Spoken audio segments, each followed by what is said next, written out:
Hello, everyone. You might be surprised to hear my voice instead of the commissioner's. I'm Diane Aldridge, the Deputy Commissioner, and I have the pleasure today of interviewing the Acting Information and Privacy Commissioner, Ron Kruzeniski, who will soon be retiring. I know, shocking.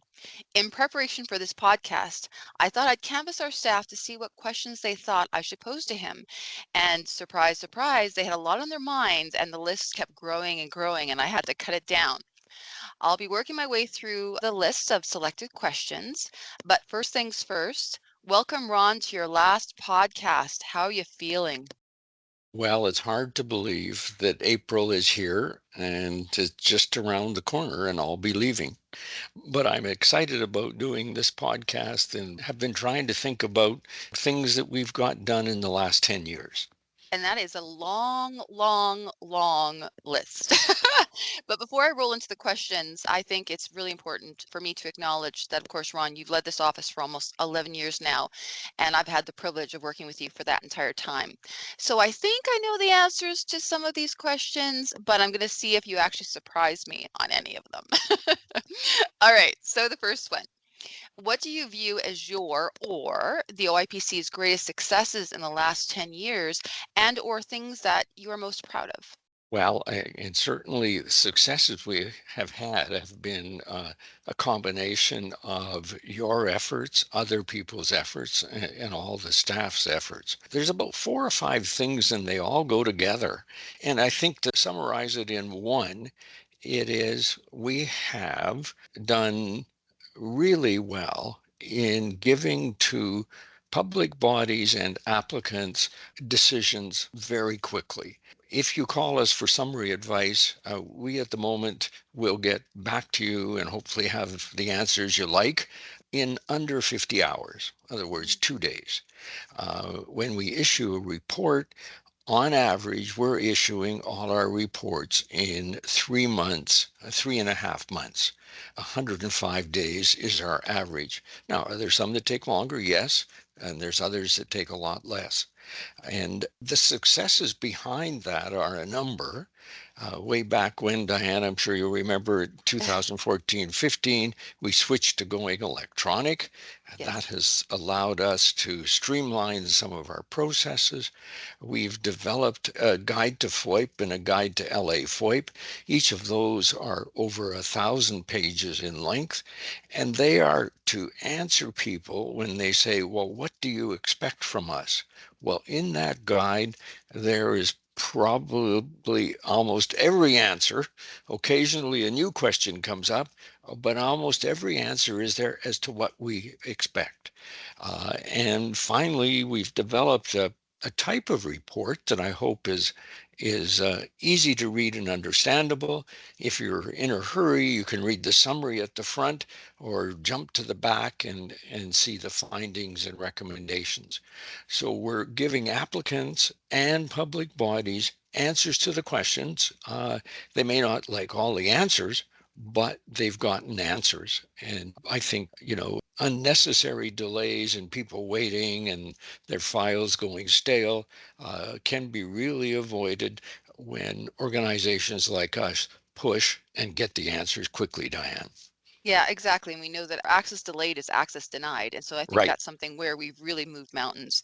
I was going to push this question or do it a little bit later, but because you talked about when you first came in 2014 and the push to go electronic, I'm going to jump to this question. So the goal, of course, when you walked in the door was to make us a paperless office like you've done before. And so shifting to that electronic records management. And so the pre-COVID-19 changes really enabled us to pivot quickly and work at home when we needed to. And however, more importantly, those changes helped us improve our processes and timelines, as you said, and just more efficient and effective in terms of the production and the work product that we were able to push through. So tell us a little bit more about that journey and the impact those changes had on the office. Well, Diane, when I came to the office, I'm sure you can remember the stacks of paper that we had around the Hmm. place. And stacks of paper always make me nervous because how can you find something when you really want it? And, 10 years have passed, and I would say many other organizations have gone electronic. Now, as you know, we still use paper, and if it's the best way for a person to do their thinking, they should use paper. But when they're done, that paper gets shredded, and the important stuff and decisions is kept electronically. Mhm. So, in that first 1 or 2 years, it allowed us to make that shift and to end up that we could say our official record is the electronic record, and the paper record is something we can destroy when we're not using it anymore. Then COVID came along, and we basically had to go home. And how do we work from home? We had a few glitches in terms of getting laptops and computers and everything lined up. But people, when they were at home, could log on and see exactly where their file was. There were other offices across the country where they were dependent on paper.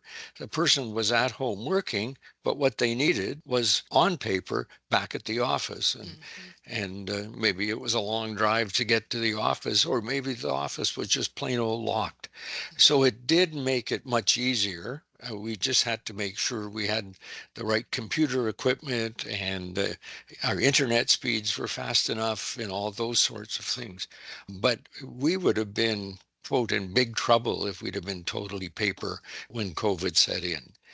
So we sort of took advantage of that. People did work at home, and did it slow things down a bit? Yes, of course. I think everybody slowed down a bit, but overall, we were able to continue issuing reports, and that target of getting everything out in 3 or 4 months allowed us to keep moving in that direction. Mhm. So a couple of more questions now will be about how we see things where we're at right now in the province, but then also looking forward. So this next one is, what are your observations about the state of access and privacy in Saskatchewan? And are there any noteworthy challenges when it comes to compliance in terms of the provincial and local authority organizations and trustees that this office provides oversight?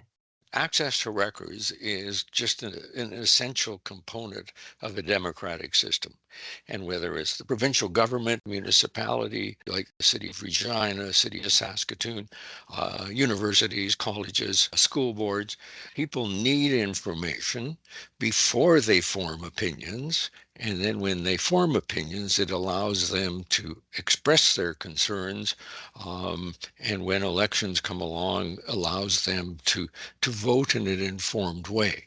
So it's a pretty important thing. I think one of the challenges is we sometimes just forget how important it is.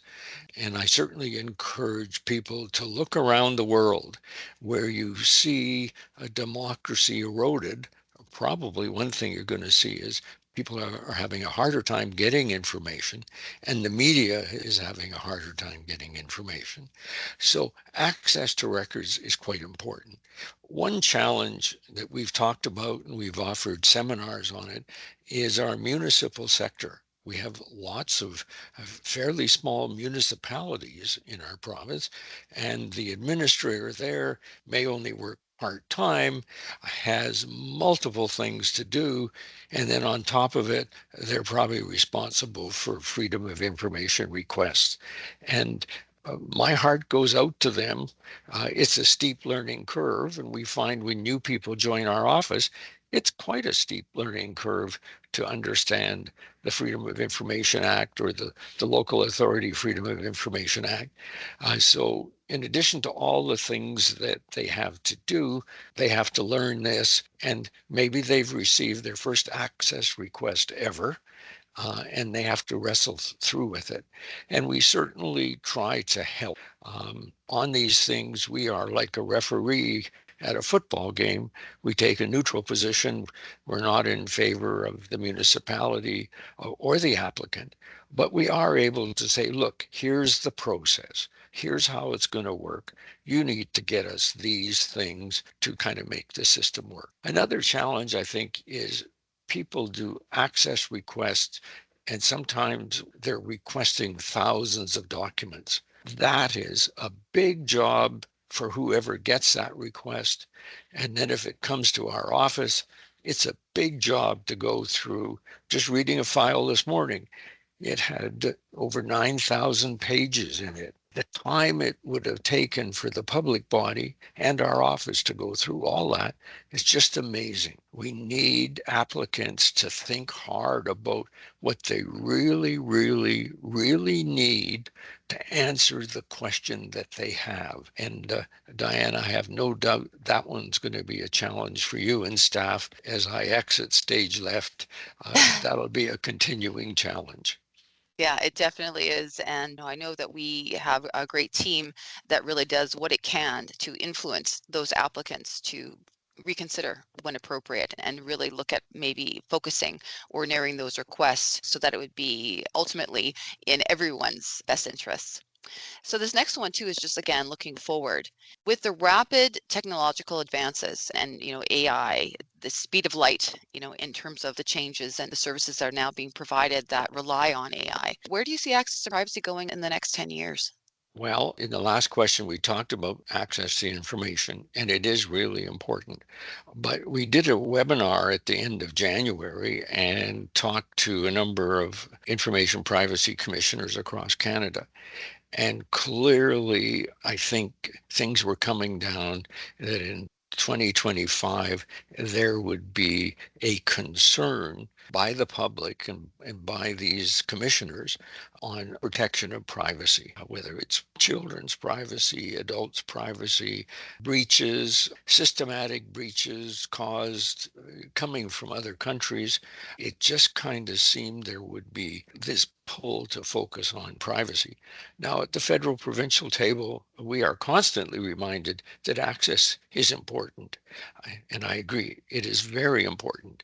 But I think the media headlines will force us to focus on the protection of privacy, especially when you hear, large breaches where thousands and thousands of records of yours or mine or people are breached and are sitting out there somewhere in the dark web. And then we have AI. And every day you can read headlines about the implications of AI.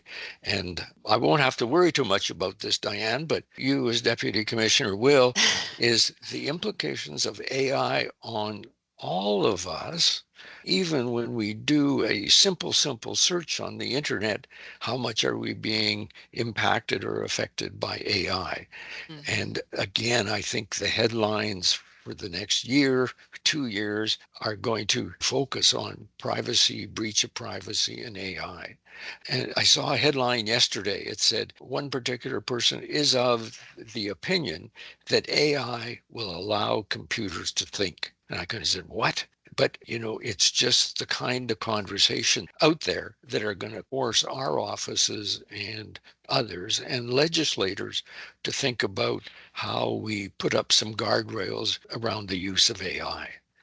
Yeah, and on that particular point, when you're thinking about the guardrails, is the legislation that we have now sufficient? Because we talk about modernizing Saskatchewan's access and privacy laws all the time, and now there's a push to actually have specific AI legislation to help govern that and put up some of those guardrails.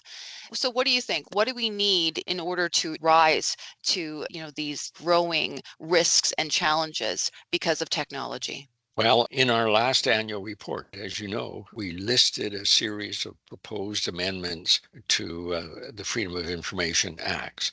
These acts introduced in 1992 and 1993.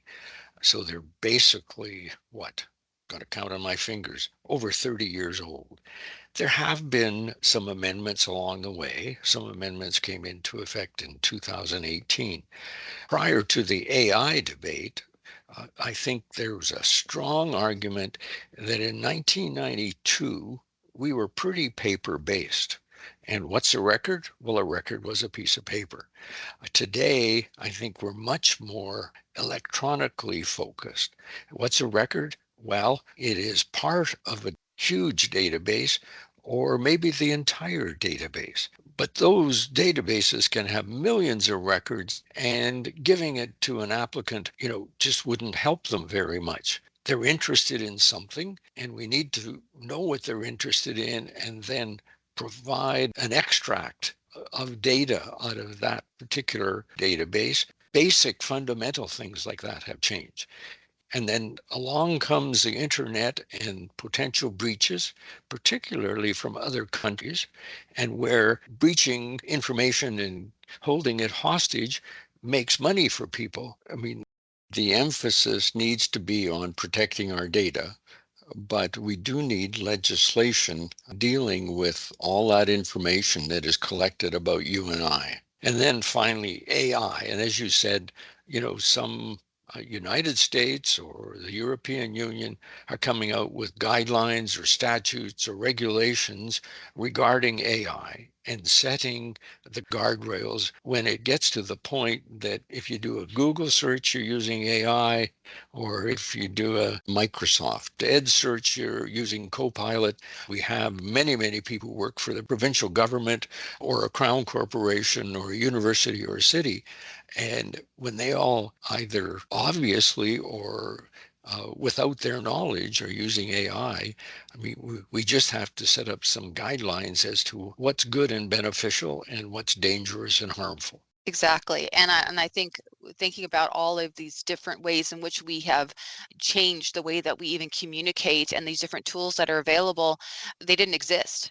When you think about 5, 10, 20 years ago, and we now have data about data. There's data behind the data. And so that definitely makes things a little bit more complicated. Yep. So knowing now what you do after doing this job for almost 11 years, Ron, what advice would you give to yourself, 10, 11 years ago when you first arrived on the scene? Well, I think the best advice I would give myself is go slow. I had kind of an attitude way back when it's like, don't do anything for the first 3 months or the first 6 months. And then, as you gather information and talk to people and they have suggestions and, there's that real temptation to say, well, let's do this. And, you hope that you hit it right in most cases. But I think it's really important to go slow. Take the full 6 months, maybe take 9 months, or maybe take a year and keep gathering opinions on things and making sure that you totally understand it before you take action. So go slow, I think, is one of the learned lessons for me.